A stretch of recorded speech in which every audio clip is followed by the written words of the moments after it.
the channel. Today we are going to talk about why I am not playing in the PGA Tour event. I know there's going to be a lot of disappointed people out there. I'm disappointed as well. Grant Horvart has finally broken his silence, and what he just revealed about the PGA Tour is sending shockwaves through golf.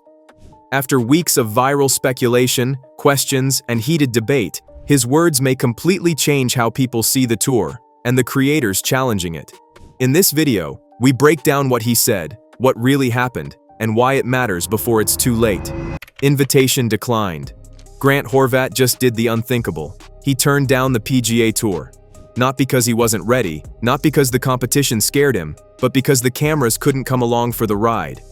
The internet's favorite golf creator, the guy who built a digital empire out of charisma, slow-mo swings, and perfectly edited course banter, was handed a sponsor's exemption into the PGA Tour's Barracuda Championship, a golden ticket into golf's most exclusive club. But just 2 days before tee-off, he stunned fans and officials alike by saying, no.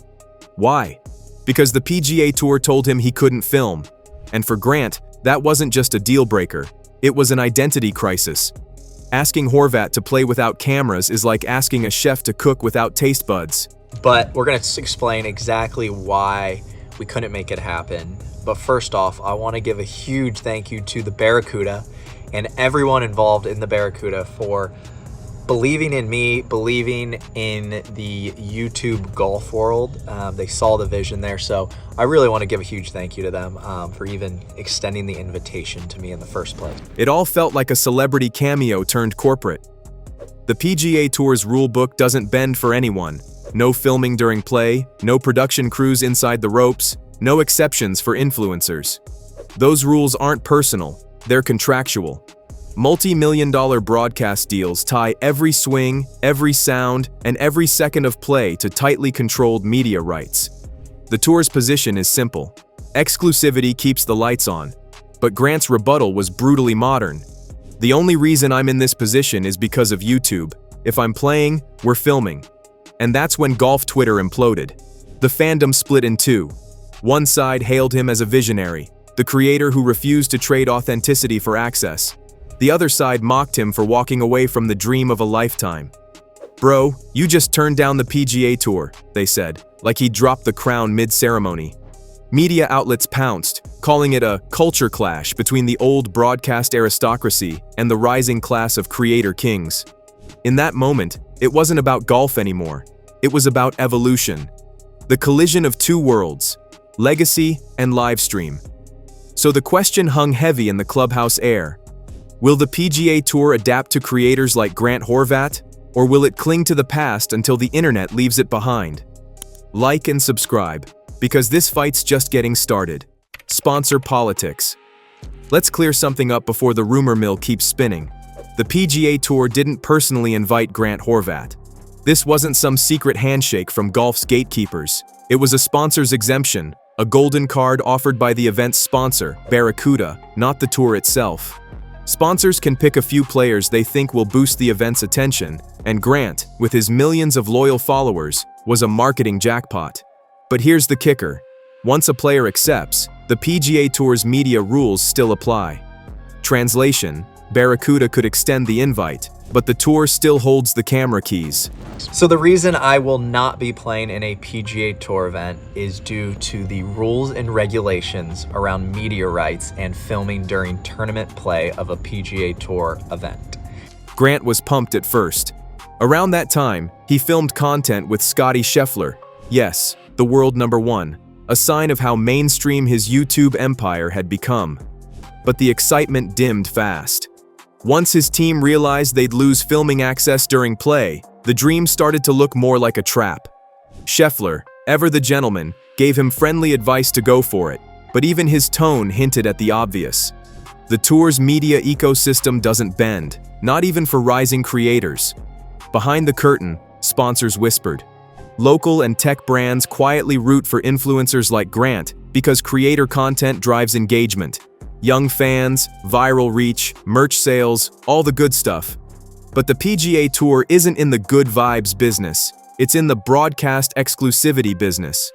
Every second of on-course footage has a price tag, and once you let one YouTuber film their round, the precedent spreads like wildfire. That's why Horvat's polite "no thanks" wasn't just a refusal, it was a statement. Golf's institutions are built on contracts, not clicks. And yet, clicks are what the modern audience actually watches. Silent negotiations. The public saw a walkaway, a YouTuber turning down golf's biggest stage. But behind closed doors, it was something else entirely. A negotiation that quietly shook the old world of the PGA Tour. Grant Horvat didn't storm out. He tried to make it work. His team came forward with a proposal: limited filming, controlled access, behind-the-scenes moments, and a few on-course reactions. Not full coverage, not live streaming, just storytelling. "We want to show the experience," he reportedly told tour officials, "not broadcast the event." It was a modern creator trying to meet golf's century-old traditions halfway. The response? A polite but immovable no. That rejection stung deeper than fans realize. Horvat isn't just another influencer with a swing and a camera. He's played in real pro events, charity tournaments, the BMW Charity Pro-Am, and the Corn Ferry Circuit. His connections run deep, with tour pros who respect his hustle and authenticity. That's why this moment wasn't a stunt, it was a statement. The Barracuda invite was the establishment's olive branch, a chance for a creator to step inside the ropes. But when the tour refused to loosen its grip on media rights, Grant's no became a quiet act of rebellion. And then came the fallout, the creator civil war. Wesley Bryan, one of the few players bridging both worlds, initially defended Horvat, calling out critics for painting him ungrateful. Hours later, he backtracked, recognizing the iron chains of TV contracts that even pros can't break. What followed was chaos disguised as conversation, passion clashing with policy, authenticity strangled by exclusivity. Everyone suddenly realized this wasn't about one player or one invite. It was about power. Who owns the story when millions are watching? Beneath golf's calm surface, a digital revolution was brewing. Brand calculus. So let's talk math. Not yardage, not swing speed, but the cold math of fame, clicks, and dollars. Grant Horvat didn't just turn down a golf tournament, he turned down a business deal that didn't add up. Because when your brand is your livelihood, the real profit isn't in the tee shot, it's in the footage of that tee shot. Grant's empire runs on visibility, ad revenue, sponsorships, merch drops, affiliate codes, and viral content that feeds itself. If he played the Barracuda Championship without cameras, that pipeline dries up. No content means no views means no money. And in the creator economy, no money means no reason to play. It sounds ruthless until you actually crunch the numbers. Horvat's brand partners, TaylorMade, Arcos, and a handful of high-end gear companies, invest in him because of his digital reach, not his leaderboard position. They don't care if he's on a PGA leaderboard, they care that he's on YouTube, pulling 1 million eyes per week. In that world, metrics matter more than medals. A single viral round featuring their logos and gear is worth exponentially more than a fleeting CBS cutaway. Grant wasn't ducking competition, he was protecting his intellectual property, the most valuable asset a modern creator owns. And here's the twist. The PGA Tour and its sponsors actually want the same thing: attention. They crave fresh eyeballs, younger fans, digital hype. But the tour's infrastructure is still built for television, chained to exclusivity contracts and broadcast deals. Local sponsors want creators, the tour wants control. So when Grant said no, it wasn't petulance, it was strategy. He didn't lose a tournament, he kept ownership of his story. In 2025, that's the real trophy. Offer rejected. This wasn't a meltdown, it was a masterclass in negotiation theater. Grant Horvat didn't throw a tantrum, he built a proposal. His ask was simple, even reasonable. Let his crew film B-roll during practice rounds, capture a few reaction shots between holes, maybe edit together post-event highlights. No live streaming, no camera chaos, no sneaky drone flyovers, just storytelling, the kind of cinematic documentation that made him famous in the first place.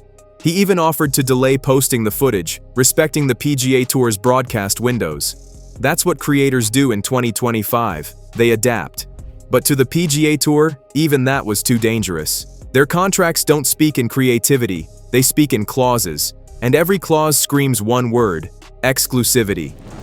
And basically that means I was not going to be allowed to film my round during tournament play. And for me personally, doing YouTube for a living and wanting to document everything I do, and this is the reason we got the invite in the first place, was because of YouTube and because of the amazing experiences I get to share with you guys. Inside tour headquarters, lawyers don't think in frames, they think in fallout. Approve one creator, and suddenly every network deal on earth might demand a renegotiation. For them, it's not art, it's liability. The Barracuda sponsor could invite whoever they wanted, but the tour's media policy lives in a different universe, one policed by attorneys, not event organizers. Horvat's compromise, limited access, fixed angles, delayed use, was logical. But logic doesn't win against contracts written in million-dollar ink. And here's where the tragedy creeps in. Horvat's offer wasn't selfish, it was symbiotic. He wanted to create content that would amplify the event, drive ticket sales, and pull Gen Z eyeballs into a sport desperately craving them. It could have been golf's first true creator collab experiment, a hybrid model blending broadcast tradition with digital innovation. Instead, the tour said no. They kept their legal fortress intact, but sacrificed something far more valuable: cultural momentum. Horvat left the room with his integrity, his freedom, and an audience that suddenly looked more powerful than the PGA itself. Future fallout. So what happens now?